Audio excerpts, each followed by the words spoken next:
Welcome into the Still Curtain podcast. It's Sunday, September 21st, and the Pittsburgh Steelers are 2-1 after a 21-14 win over the New England Patriots at Gillette Stadium in Foxborough.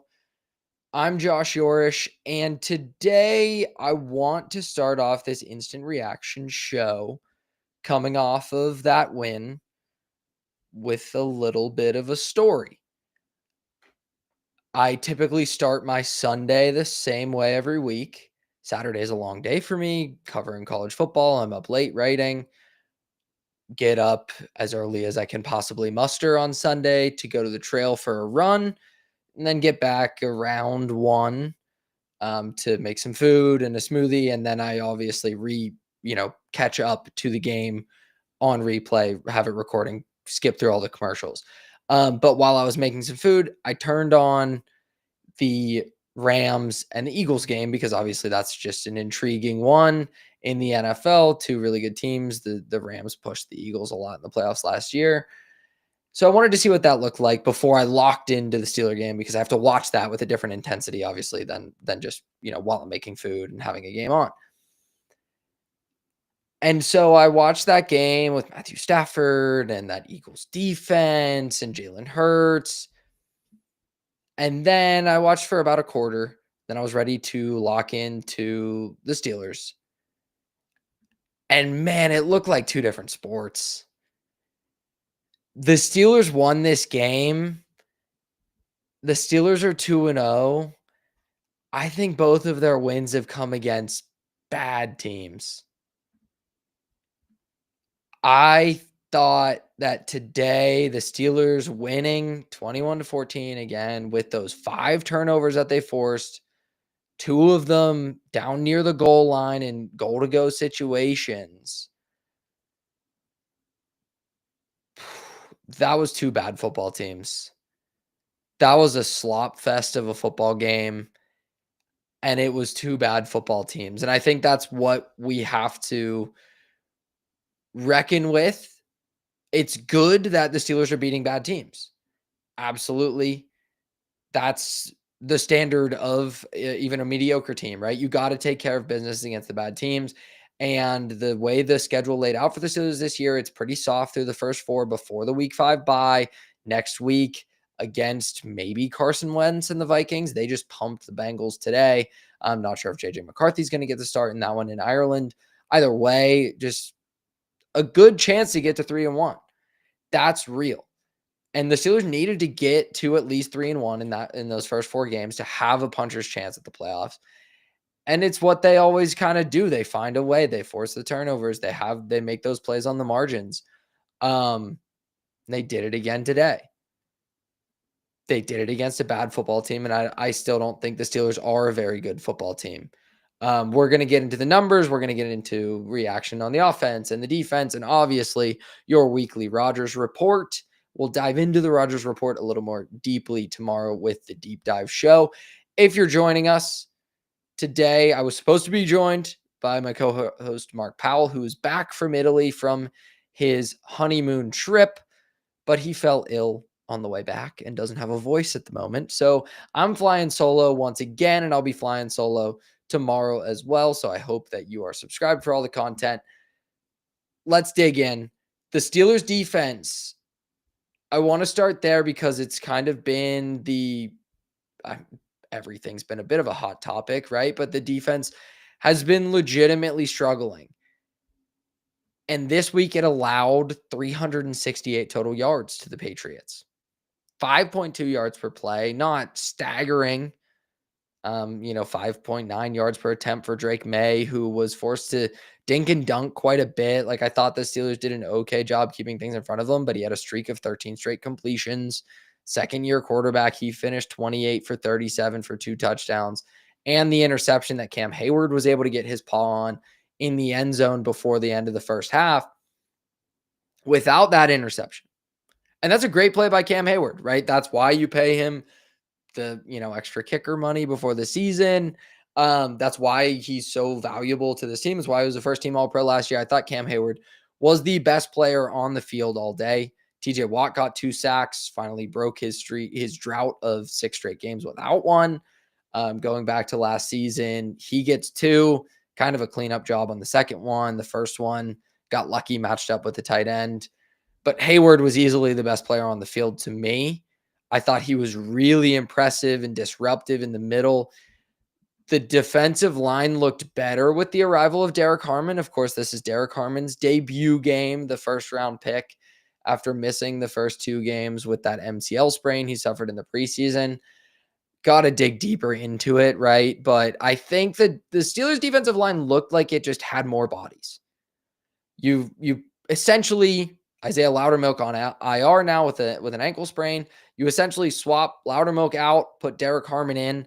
It looked like it, right? It looked like that type of change, that type of upgrade. I thought Y.A. Black was able to just play less and be less exposed. Keanu Benton is still a nightmare anytime he's stuck at the nose, in a bad way, a nightmare for the Steelers, a dream for the opposing center and the opposing run game, because they get so much out of it. This is a weird game to look at the numbers because the Patriots had the ball like practically the entire game. They ran 71 plays to the Steelers 49. Those 5 turnovers set the Steelers up with pretty good field position pretty consistently. The Patriots ran the ball 4.1 yards per clip, like per carry. It's not a massive improvement by the Steelers defense. Turnovers, especially fumbles, right? The Patriots lost 4 fumbles and the Steelers recovered all of them. Just statistically, that's not sticky. That's not sticky week to week. You can't rely on one forcing 4 fumbles, playing a team with Ramondre Stevenson and Antonio Gibson, 2 of the most fumble-prone running backs in the entire NFL. You can't bank on that every week. And you certainly can't bank on, if you are forcing that many fumbles, not knocking the ball out, right? That's something the Steelers are really coached. They swing for the ball often. TJ Watt, I feel like, kind of started that ethos a little bit defensively. I mean, everyone, you can go back to Peanut Tillman, whatever. But Watt really takes big swings and tries to punch the ball out, and everyone else did it too. Cam Hayward forced one. Cole Holcomb forced one early in the game in the first quarter. You can't bank on forcing that many fumbles. You can't bank on recovering that many fumbles.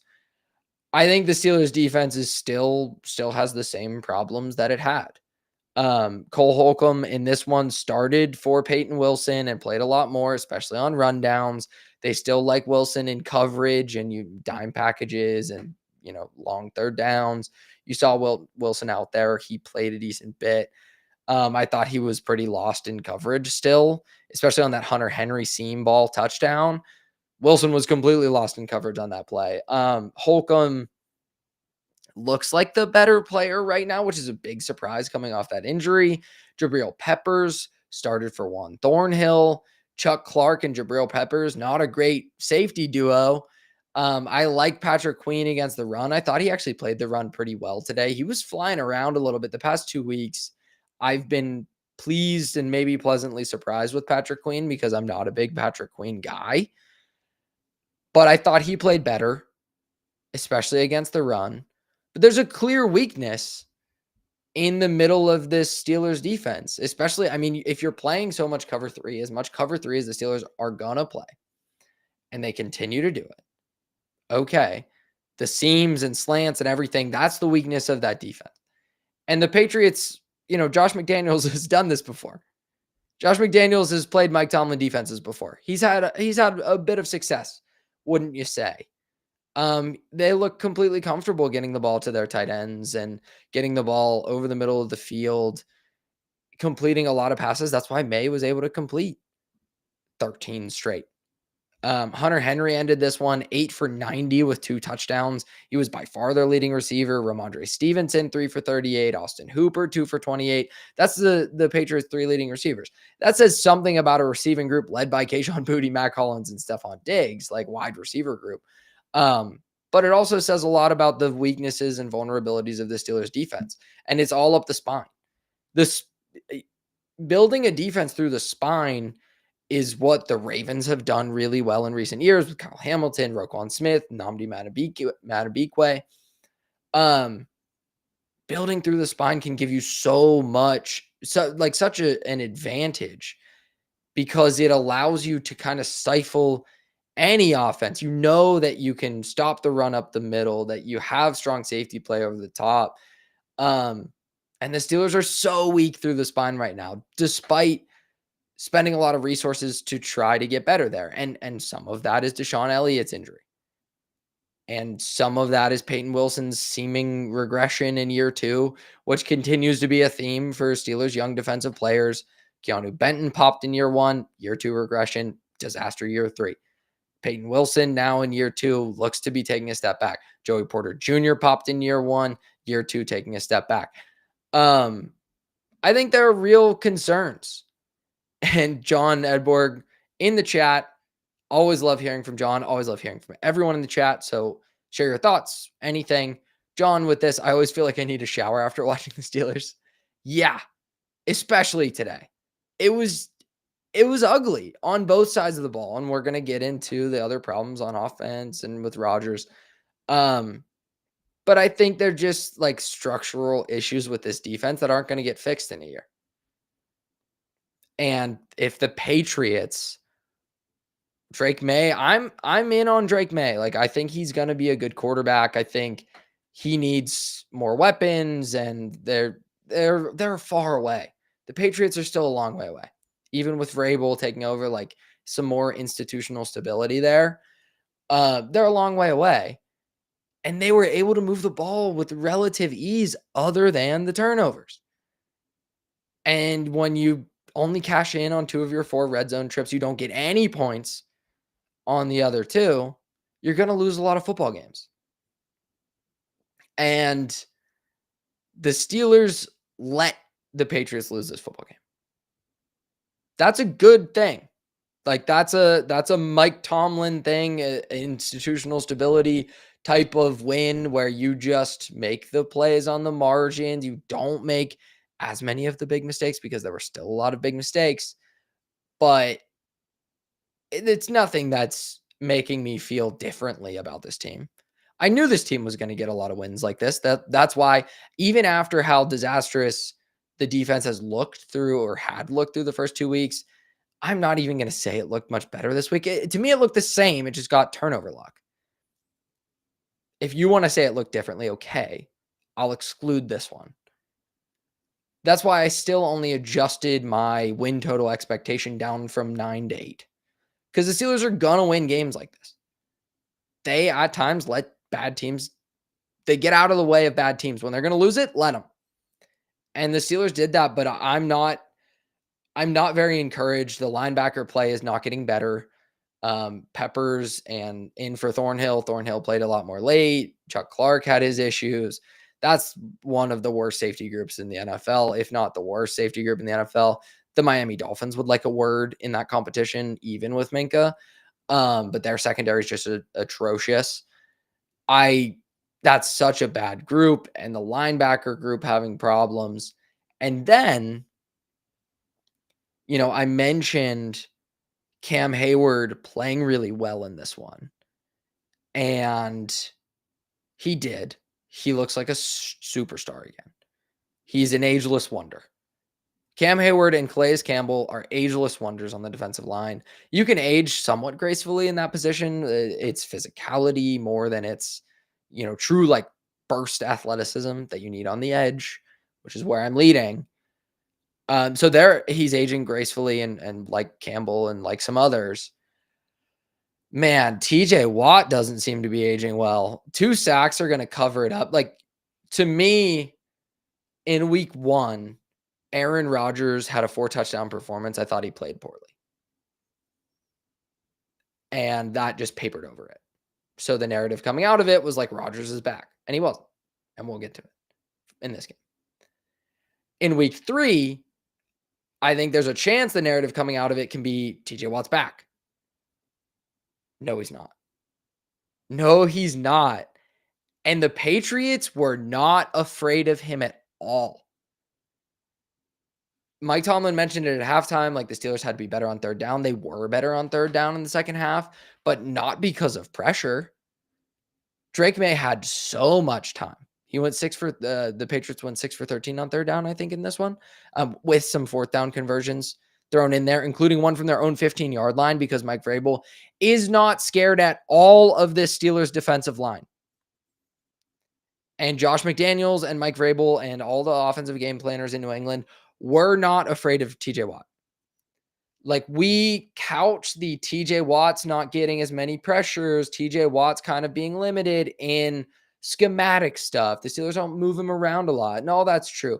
And then it allows the other opposing offenses to chip him a lot and double team him a lot. All that's true. Today, especially on obvious passing downs, McDaniels said Morgan Moses will win. And he did a lot. Watt was left to rush on an island one-on-one with Morgan Moses. Journeyman vet, like good offense, good right tackle, but not a stud, not Penei Sewell, not, Rashawn Slater left tackle, but Tristan Wirfs, any of these guys. Morgan Moses ate his lunch most of the game. There's no counter. Watt can't win with the speed and bend anymore. The get off isn't the same. It doesn't look as explosive. And sometimes he'll try to counter back to the inside. He'll try to win with power and mix in a rip move and different things. But I really don't see him winning consistently on the edge. And I see teams starting to recognize that. There's added value to the name recognition and the fear that Watt, one of the all-time leaders in single season sacks, tied for the all-time lead and former defensive player of the year. I don't think he's playing well.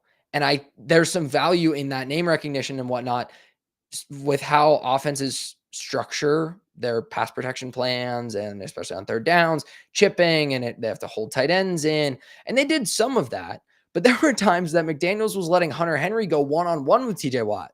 And Watt wasn't winning all of those. He did win on the one for his sack. He one-on-one later. But I didn't see a game plan around the fear of an elite edge rusher. I don't think TJ Watt's a top 10 pass rusher off the edge anymore in the NFL. I think you could make an argument he might not be the best pass rusher on the team. Herbig has his own problems in run defense, but I think it's going really fast. Grayson Brown in the chat, can we just appreciate the win? Honestly, the offense played terrible. If the offense capitalizes on the defense's efforts, it's a blowout. Yeah, but if the Steelers don't recover 4 fumbles, which is just a statistical anomaly for a game with an inflated oblong ball, they lose that game, especially with multiple turnovers in the red zone coming on the goal line. And if the offense capitalizes on the defense's efforts, when have you seen this offense capitalize on shit? I don't see this offense being anything that's going to take advantage of great field position. I don't see we can start to get into the offense wrapping up on defense, but I'm not one that's just going to appreciate the win. Why? Like, what, you want me to come here and be like, good job, boys, got to 2-1. I think you come here for analysis, and I'm trying to give it, because what I see is not a good football team. And I see a lot of aging players regressing. Positive, if you'd like one, here's a positive treat. The Steelers corners didn't get picked on like they had been. And that's promising, because Ramsey and Slay have taken turns looking incredibly washed up, and they didn't today. But they also didn't get attacked because so much of the passing game was over the middle. So that's my take on the defense. I don't think it's much better. I don't see this as like some massive improvement. I see this as, you faced a bad football team, you got a lot of turnover luck. And you let them lose the game. You let the Patriots lose the game. There's something to be said for that.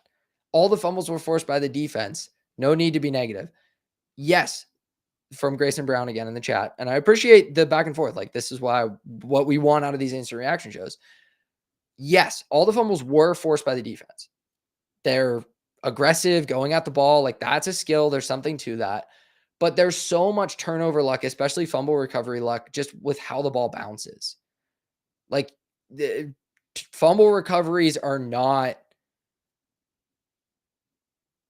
something that's sticky week to week, season to season. You can't rely on it. Turnover luck in general isn't sticky. And I say luck, like some teams are better at forcing turnovers. If you play more zone coverage, you have a chance for more turnovers on the back end. If you get a, strong pass rush, whatever, there are factors that matter. Like, obviously skill factors is not just a numbers game, but traditionally, historically, turnover numbers have not been sticky week to week, year to year.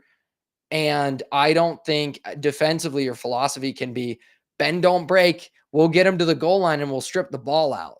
Because if it's not Ramondre Stevenson, who is one of the most fumble prone running backs in the entire NFL, or Antonio Gibson, who before he lost his job and started to fade into irrelevance, was one of the most fumble prone running backs in the entire NFL.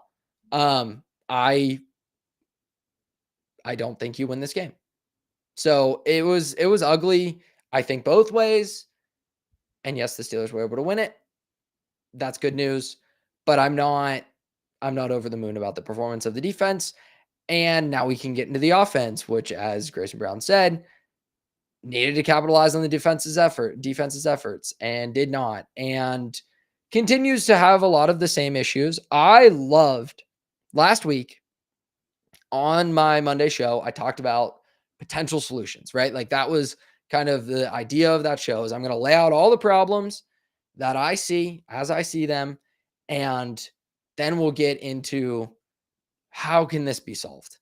Because you're not going to make a big trade or make a big move, like with the pieces that are there. How can you solve this? And my takeaway offensively was your only hope to have an above average NFL defense, or even just like a passable or offense, or even just a passable offense, is to get under center, make Rodgers go under center, and run the ball. And on the first drive of the game, I was blown away because they were doing it, and doing it well. Like pitches, outside zone stuff, all the Arthur Smith staples were working. Jaylen Warren was the best offensive player in the game. Cam Hayward was the star for the defense. Jaylen Warren, for the second straight week, was the best player on the offense. He continues to look like an absolute star. And I'm really glad that they gave him that contract extension now, because Caleb Johnson didn't even get a hat. Right? He's gone, and maybe that's a blown draft pick now because of that blunder on the kick return, which I think is malpractice, not giving him a helmet. I think that's ridiculous to completely ice him out. Maybe it's just 1 week, and if it's just 1 week, that's fine. But if he's continually iced out for the rest of the season, I think that's ridiculous. Right? It was a terrible mistake, but you got to see what you have when you spend that type of draft capital, especially at that position. You expect immediate returns from drafting running backs day 2 or higher, and the Steelers aren't even giving Caleb Johnson a chance to give them returns. Funny enough, I say returns because he was the kick returner, but I mean offensively in terms of carries. So Warren was a stud. They marched right down the field and score an opening drive touchdown. Kenneth Gainwell, funny enough, the one taking it into the end zone on a really nice design play. Like, you get the flow going to the right, you pitch back the other way. Love it. That was good stuff by Arthur Smith. And I think early in games, when it's the Arthur Smith stuff, I've been impressed by the game planning, by the play calling, by the philosophy, and sticking to that stuff. As you get later in the game, all right, let's see the unscripted drives. It gets a lot uglier, because I think Rodgers then has a bit more control, especially at the line of scrimmage. You see a lot more shotgun run, which is just not nearly as effective, because the interior of the offensive line is not nearly as good. And then I thought, I'll save my thoughts on Rodgers. Broderick Jones was abysmal in this one. As a run blocker, he was constantly whiffing. Anytime they tried to run the ball to the left side, it was blown up. Like, I don't have the numbers on it yet. I'll get them tomorrow, but I have to imagine it was pretty staggering because he just continues to whiff on edges and trying to work to the outside, that flow for that outside zone, right? You don't even have to just stand up your guy one on one and blow him back. You just got to let him work and let that flow get to the outside and just buy your running back, literally just buy him time to get outside. Because if you let the defensive lineman over pursue and he's late, then there's your run lane. Like it's not easy. Certainly I couldn't do it, but it is a more simplified run game, run philosophy for an offensive line. And I thought Jones was just awful as a run blocker. Any gap scheme runs was bad.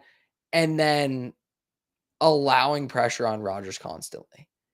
I think Rodgers, regardless of what's happening in front of him, is not going to want to hold on to the ball long. He's not able to create out of structure, right? He's going to be a quick throw guy. And even when he's pushing the ball down the field, which he did do late, the fade to Calvin Austin, I thought he got really lucky on that pass interference DK Metcalf drew against Carlton Davis late on that touchdown drive, like earlier in the touchdown drive, the 23-yard penalty, because that ball was not catchable. I think Rodgers is fairly inaccurate when he's pushing the ball down the field, and I'm starting to veer into the Rodgers report. But some of that is he knows he's going to end up on his backside. Do you see how many times Broderick Jones was peeling Rodgers up off the turf? It was a lot. You have a 41-year-old quarterback back there. You cannot be getting him hit that way. And usually that's a complaint for like the play caller, right? You can't have your quarterback be getting hit. These aren't long developing routes. These aren't like naked boot stuff off the run. You're not putting him in harm's way. You're just letting him sit in the pocket and telling him to get the ball out quickly because that's what he wants to do. And even so, Broderick can't hold up. I don't think Fautanu was very good either on the right side. I thought there was a lot of pressure coming on that side as well. And maybe Harold Landry is having like a legitimate resurgence. He leads the NFL in sacks right now and came into the game leading in quarterback pressures and hits and hurries. But Harold Landry is not Trey Hendrickson, is not Michael Parsons, is not all those guys. Myles Garrett. And he was dominating on the edges. Much better day than TJ Watt, certainly. And even Caleb Chason, who is himself having a bit of a, I won't call it a resurgence because he was never good, but a surgence. He was a former, high draft pick of the Jaguars that just never worked out there and has bounced around a little bit. He's kind of found a fit, but he's walking. Chason's a speed guy on the outside, like a wide 9 speed guy. He's walking Broderick Jones back to the quarterback. And these are quick drops and quick decisions for Rodgers, even when he's pushing the ball down the field deep. He's getting it out quick, and he's still under pressure. I think Broderick Jones, I'm close to just pulling the ripcord and playing whatever you got, whoever you want to run out there next. I think it was Spencer Anderson was the swing tackle today. I think we saw a little bit of him. But I'm ready. You need to, and philosophically, generally, my ethos there is let the young guys develop. You have to know, especially with a first round pick, give them as much runway as you can when you're not a championship team, because the best possible scenario is he delivers on some of that potential, especially a player like Broderick Jones, who you knew was going to have a longer trajectory. He's bounced around right tackle to left tackle. I'm done with any of those excuses. I'm done believing that there is any more upside. He can't anchor. He can't deal with bull rushes. He whiffs as a run blocker constantly because he overreaches. He's just lunging at guys. He doesn't stay low. Like, it's just bad. The technique, everything is so sloppy. He tries to win on pure athleticism because he could do that at Georgia because he's a freak athlete. But I'm done believing that there's any possibility he can turn it around. He's been a liability every week and continues to be a huge problem. So Dan Moore Jr. was a better offensive tackle, objectively better offensive tackle than Broderick Jones. We should have probably known that when Dan Moore Jr. won the left tackle job out of camp last year and forced Broderick Jones for a split second before Fautanu to get hurt to be the swing tackle. I thought that was malpractice at the time because you just got to give Jones the reps. No amount of reps is going to fix it. Maybe a fresh start somewhere will. I don't see any chance a move to guard would. His best ability is his athleticism on the outside. Like, you're negating that, and he doesn't have the power to deal with defensive tackles. No chance. It set off alarms when he came into camp down at like 285, and you could see it. Also, JJ Watt saying today that he has heard Darnell Washington is 325 pounds. That is wild. I mean, I knew he was 300. Seeing him next to the offensive lineman at training camp, like, he just has to be a 300 pounder. But 325 and moving the way he does is ridiculous. Move him to tackle. He'd be better than Broderick. I feel pretty confident saying that because Broderick Jones is a total liability at left tackle, and he's going to get Rodgers hurt. Rodgers has to be livid with him. And the two celebrated together after Rodgers' first touchdown pass, the one to pass Favre. And there were so many moments of like Broderick Jones helping him up, slapping him on the butt. Like, they seem to have some good rapport. Rodgers isn't going to just ice the guy out, but you got to be livid, especially when you watch the film back to see how quickly he's losing to pass rushers who are not the cream of the crop in the NFL, are not the top dogs. And he has no chance out there. I'll be interested to see what the charting and the grades and everything looks like. You got to give him help. Anytime you want to take a shot, just put Darnell Washington next to him. And you got to go heavy sets. And then that makes it even tougher because teams are still winning with 4 and they can play 2 high safety shells. Running the ball early got me excited that maybe we're getting to what could be a solution for this offense. But ultimately, Jaylen Warren, who I thought got everything that was blocked for him and probably then some today, finished with 47 yards on 18 carries, 2.6 yards a pop. As a team, 26 carries for 64 yards and a touchdown, 2.5 yards a pop. There's no juice in the run game. And last week, I did a thing on Pat Meyer and Andy Weidel and that marriage and just everything structurally with offensive line identification and development with this organization. You have to move on from Pat Meyer. You have to fire Pat Meyer.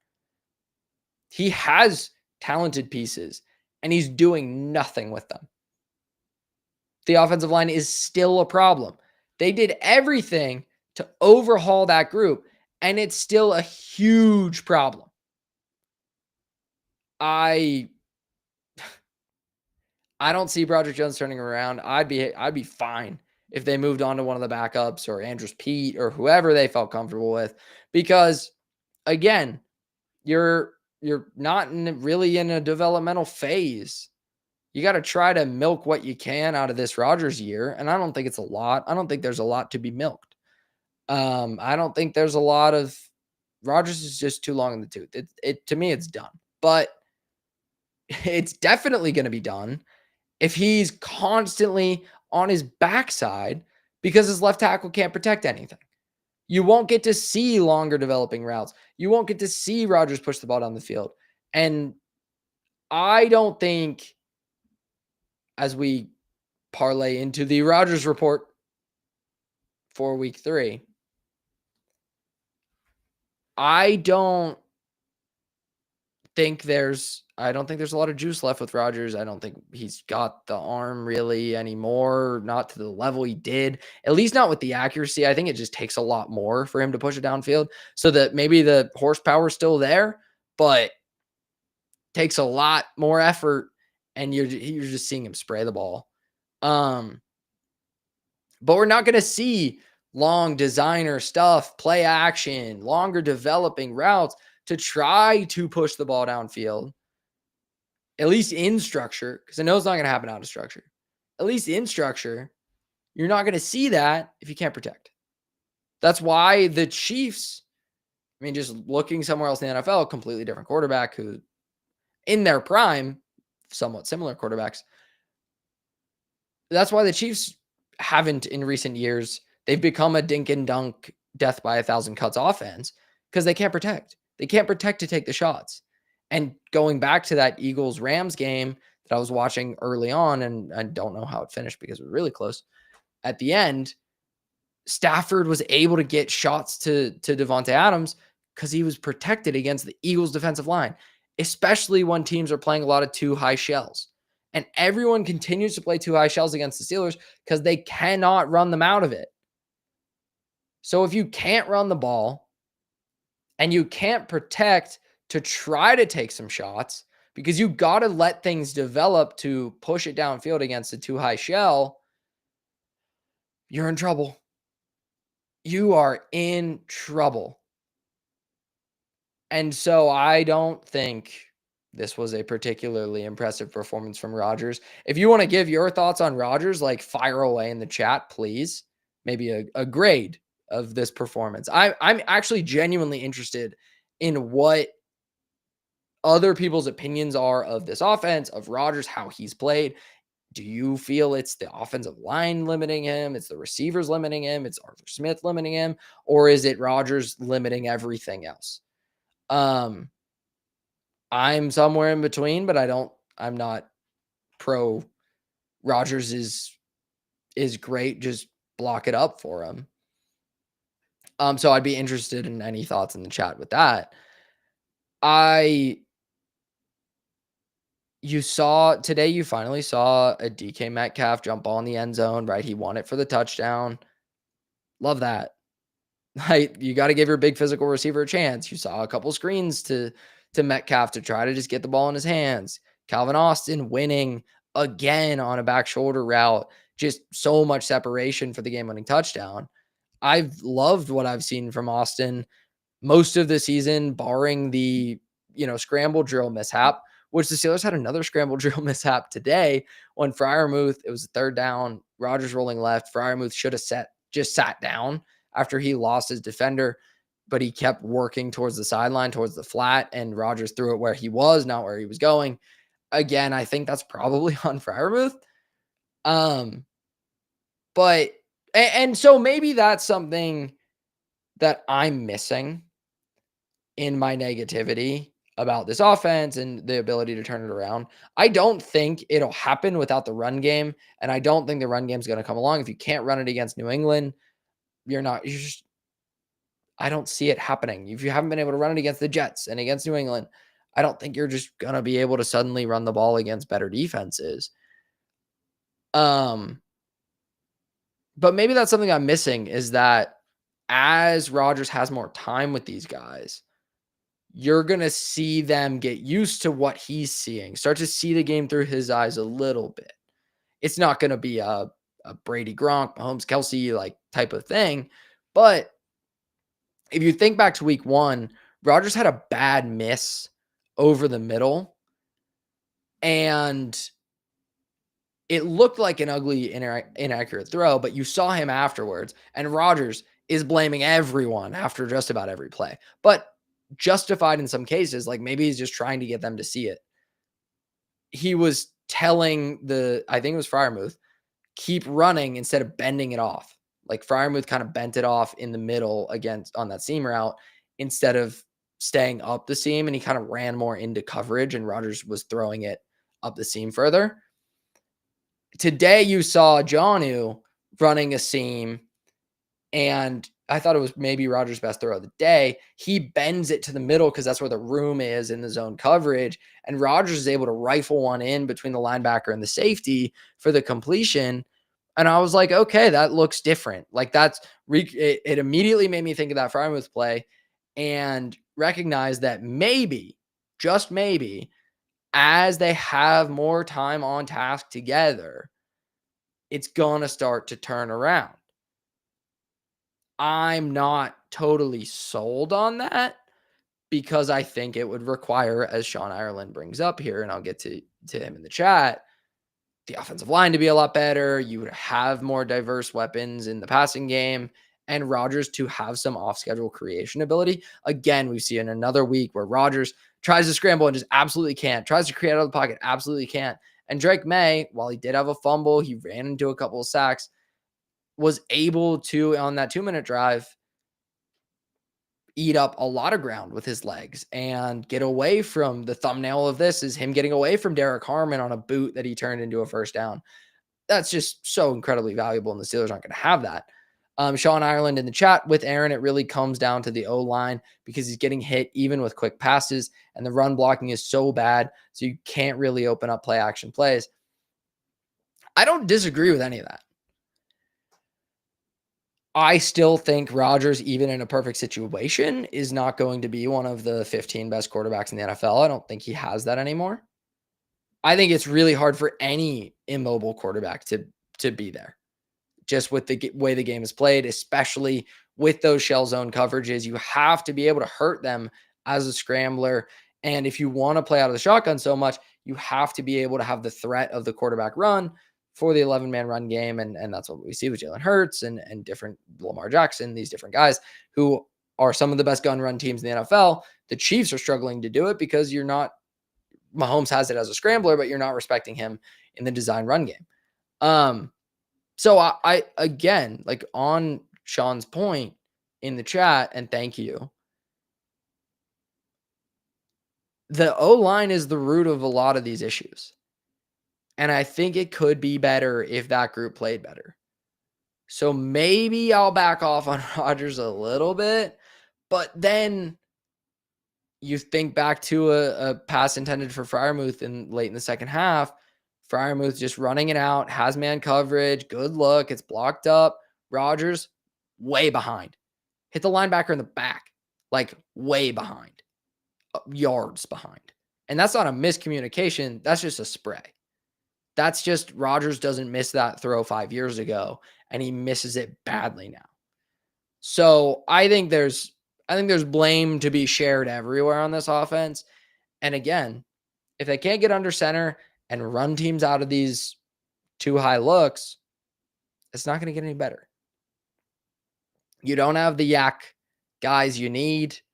Jonnu Smith is becoming maybe a little bit less of a part of the passing game there. And I'm fine with that because he wasn't turning those opportunities into much. He wasn't breaking a lot of tackles. I don't see the offense really turning things around. I still don't. And today, the biggest problem to me was Broderick Jones, not Aaron Rodgers. Though, I think Aaron Rodgers' limitations present a whole host of issues for the entire offense. I would like to see, this is a thought I had today too. I would like to see an Arthur Smith offense with a legit good quarterback. Because I think for a split second, Arthur Smith, before he got the job in Atlanta, of course, Arthur Smith was seen as this guy who was like, he's going to be one of the dudes as a play caller for what he did with Tannehill in Tennessee. And a lot of that is Derrick Henry stuff and play action off of it. Tannehill was kind of perfect for what Arthur Smith wanted to do because he was so willing to stand in and take blows and just deliver the ball on time over the middle of the field. He's a big physical guy who can do that. Rodgers is not going to be willing to take those hits. Desmond Ridder couldn't deliver those throws, right? Like, go through the laundry list of quarterbacks. It's pretty bleak for the guy. And when you see the scripted stuff early, you see a lot of interesting things in the run game. You see a lot of interesting things off play action, especially the under center play action stuff. And then everything fizzles out after the script because you got to go to Rodgers more shotgun stuff. You're giving him more autonomy at the line. That's what he wants to do. I don't think Rodgers has been particularly strong with the line of scrimmage this year. I don't think he's getting them into great pressure looks. Like, there are still some free rushers. A couple times he's checked into runs and just run right into a run blitz. There was one specifically today. It was a handoff to Warren up the middle out of the shotgun where the Patriots disguised it well. Like they brought it late, but he, with a hard count, with motion, with anything, wasn't able to identify that. And he had checked out of, presumably out of a pass into a run. But he certainly made a check at the line. So I would just like to see what Arthur Smith could do with some more interesting pieces. Maybe he'll get him next year. Right now, the Steelers are 2-1 in a pretty decent spot considering how bad it's been to start the year. And you can squint and say Derek Harmon got back, Alex Highsmith's coming back, Joey Porter Jr. will be back, Deshaun Elliott's going to come back. The pass catchers and Rodgers will get on the same page. Maybe Broderick Jones will start to get with the program a little bit, though you got to squint pretty hard to see that. There's an argument for, all right, this team wins 10 games. And that's why I didn't back off of, despite all of the issues in the first 2 weeks, I didn't back off much from my 9-win projection. I dropped it to 8. The Steelers do have a lot of big-time playmaking talent on this team, especially defensively with Cameron Hayward. Cam Hayward is the best player on that defense at this point. He's been better than TJ. I thought he kind of struggled in week 1. Everyone did. But the last 2 weeks, he's been a force again. Just so good. And you need TJ to start playing that way. You need Jalen Ramsey to start playing that way. Patrick Queen. Because there's a lot of name recognition on this team. I don't think they're playing to that level. The Steelers are 2-1. I'll be back tomorrow. That's going to do it for the Instant Reaction Pod.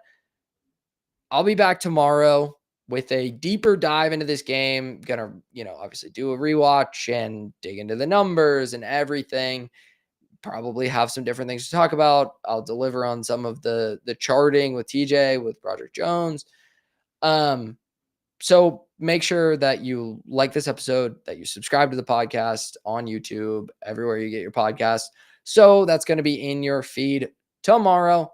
And then the Wednesday show with Tommy Jagai and Shane Kubis will be in your feed as well.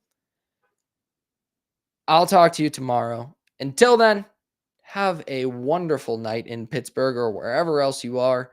And as always, though they might call me negative, go Steelers.